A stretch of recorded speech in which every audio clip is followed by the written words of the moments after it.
including that video by Julien Miquel. He really seems to know his wine. Oh, yeah, he's great. And this message from Old World Market seems like a really cool place. I've never been to Naples, Florida, but Oh, it's lovely. okay. So Pinot Noir was popular, Hugely popular. but we're going to find out some stuff about Pinot Noir Yeah, that even people who know wine, maybe they don't know these things. I think so, yeah. Like where it comes from. Yeah. And what it should taste like. And even this movie, it really changed how people thought about Pinot Noir. Sideways, right. Yeah, sideways. Yeah, that was a big one. Okay, so where does Pinot Noir come from? Well, it all starts in Burgundy, in France. Oh. And we have to go way back in time, like back to the Benedictine monks. us? Yeah, they were growing Pinot Noir way back in like 1000 AD. Wow, that's even older than Cabernet Sauvignon, right? Oh, yeah, by far. Huh. You know, I was reading that Pinot Noir was really popular with kings and queens and even the Pope. Oh, yeah, definitely. It's always had this this image of being like a luxury, Yeah, but beyond the history, it's the place where it's grown yeah. that really shapes the wine. Pinot Noir. It really needs a cool climate to, to grow properly. So how does that cool climate affect how it tastes? Well, it tends to be lighter than a Cabernet or something like that, lower alcohol. Okay. Fewer tannins. Tannins. Yeah, tannins are those things that make your mouth feel dry. Oh, right. And more acidity. Yeah. Yeah, that's what makes it taste kind of fresh and bright. Okay. But can you be a little more specific about the taste? Sure. So one of the big things with Pinot Noir is this flavor called Griotte. Griotte. Yeah, it's French. It's a type of sour cherry. Sour cherry. Yeah. Interesting. Okay, so is that all it tastes like? No, not at all. You get the sour cherry as like the base, but there are other flavors, Yeah. like other berries, like strawberries or raspberries. Okay. Yeah. And sometimes you get these floral notes, like a rose or violet. Wow. And sometimes a little bit of spice, like white pepper. So that's not just one flavor. No, it's a lot of flavors, all kind of layered together. That sounds delicious. Yeah. Now I'm wondering, what about aging? Does aging change the flavor of Pinot Noir? Oh yeah, definitely. As it ages, you start to get more savory notes, like a truffle, or what wine people call forest floor. Forest floor. Yeah. Like dirt. Well, yeah, it's not exactly dirt. It's more like a mix of earthy aromas. Oh, okay. Like damp earth, fallen leaves, Okay. and maybe even a little mushroomy. Interesting. So those are good Oh things. yeah, in an aged Pinot Noir, those are really good things. So the wine, it's changing over time. Exactly, it's evolved. And it's because of Yeah. the acidity and the tannins. Exactly. They soften over time and let those other flavors come out. You know what this reminds me of? Mm-hmm. That movie, Sideways, I feel like. That movie Yeah. really made Pinot Noir popular. Oh yeah, for sure. Like it was almost like a love letter to Pinot Noir. Definitely. It really put Pinot Noir on the map. Especially here in the U.S. And at the same time, it kind of made Merlot less popular. Yeah, that's what people say. You know, it's funny. I was reading that saw some wineries like Chateau Saint Jean. Oh, yeah, they're great. They were already noticing that Pinot Noir was getting more popular even before the movie came out. Huh. Interesting. Yeah, so maybe they were just ahead of the trend. Yeah, maybe. Okay, so let's say I want to try some Pinot Noir. Besides the ones from Burgundy, Okay, yeah. where should I look?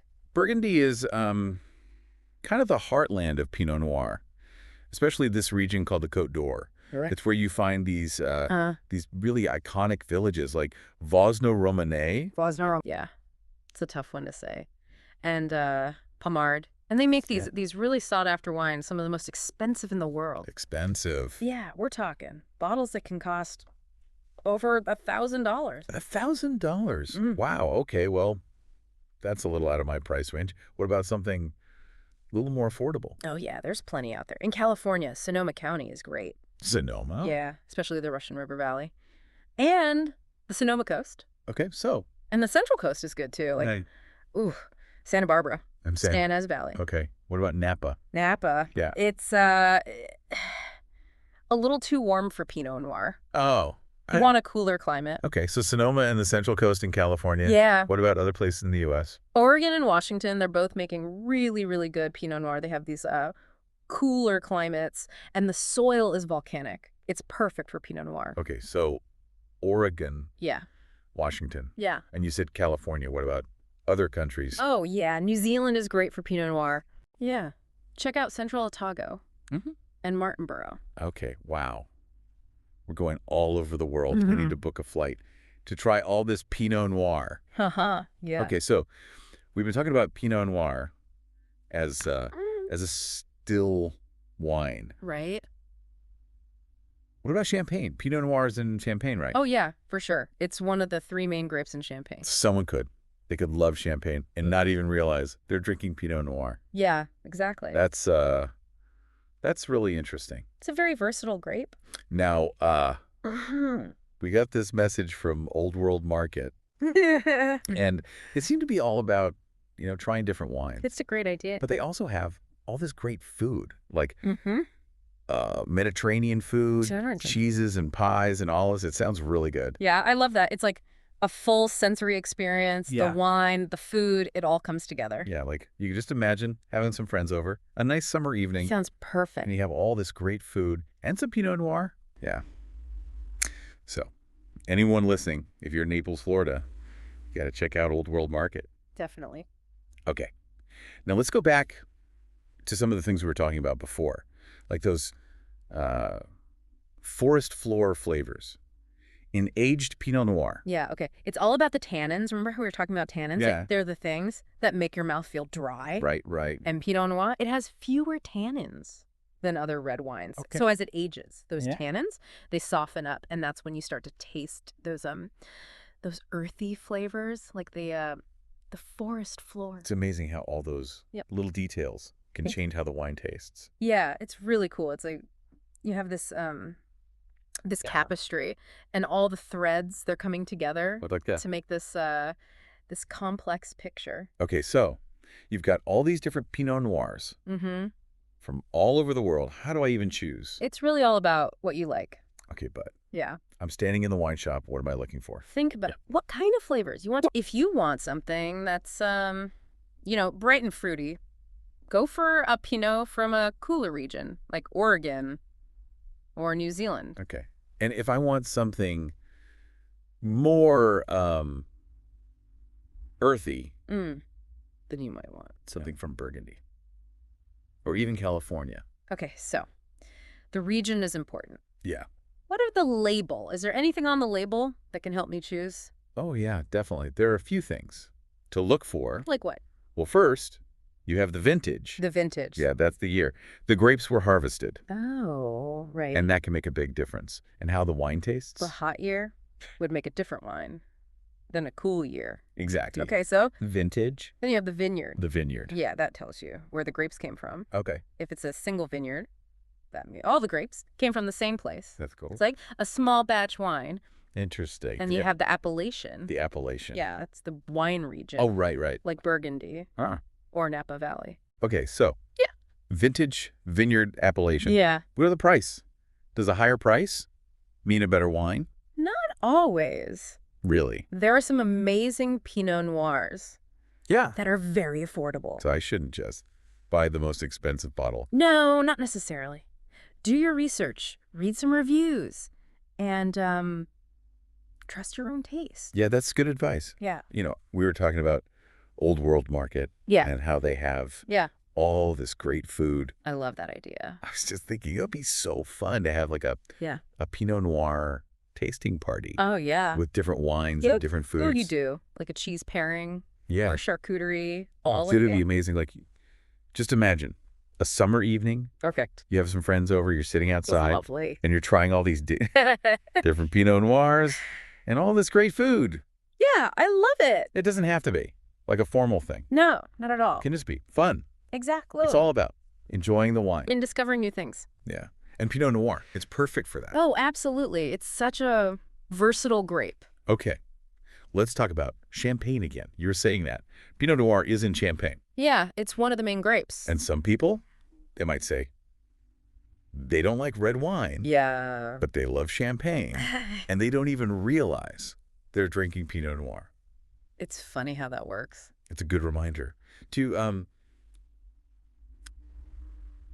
be open to trying new things. Definitely. You know, I'm wondering about that movie Sideways. Yeah. Do you think it's still having an effect on Pinot Noir's popularity? I think it definitely introduced a lot of people to Pinot Noir, Yeah. but, you know, trends come and go. Right. What was popular 10 years ago might not be popular today. Exactly. So it really comes down to personal preference. Absolutely. Yeah. There's so much out there. In the world of wine, Yeah. there's something for everyone. It's easy to get caught up Yeah. in what's trendy. Yeah. But the important thing is to find what you like. Okay. So we've been talking about Pinot Noir for a while now. We've learned about its history and where it's grown and what it tastes like. It's been a fun journey, and we've really only just scratched the surface. Yeah. There's so much to learn about Pinot Noir. Yeah. It's really amazing. It's really all about the terroir. That's what makes each Pinot Noir unique. Terroir. Yeah. Let's So see. like the climate, the soil, even how the grapes are grown. Oh, okay. So Mm. is there something about the Pinot Noir grape itself that makes Mm. so versatile? Pinot Noir is kind of a difficult grape to grow. Really? Yeah, it's very sensitive. It needs just the right conditions. So it's the Manchino Noir, like a high-maintenance grape. Haha. Yeah, you could say that. But that's what makes it so special. Exactly. It's those thin skins that give it those Yeah. delicate flavors. And it's so expressive. Yeah, every Pinot Noir is a reflection of the Yeah, place so- where it's grown. Each bottle has its own story. I like. Okay, so for someone who's just starting to learn about Pinot Noir, what's the one thing they should remember? Don't be intimidated. Okay, There's so much to learn, but just be curious and Time- try different things. trust your own taste. Exactly. So we're almost at the end of our deep dive into Pinot Noir. What Pinot Noir adventure will you go on? Will you try a Burgundy? Or maybe an Oregon Pinot? Or something from New Zealand? There are so many options. Just enjoy the journey. Cheers to that. Whoa. And cheers to Pinot Noir.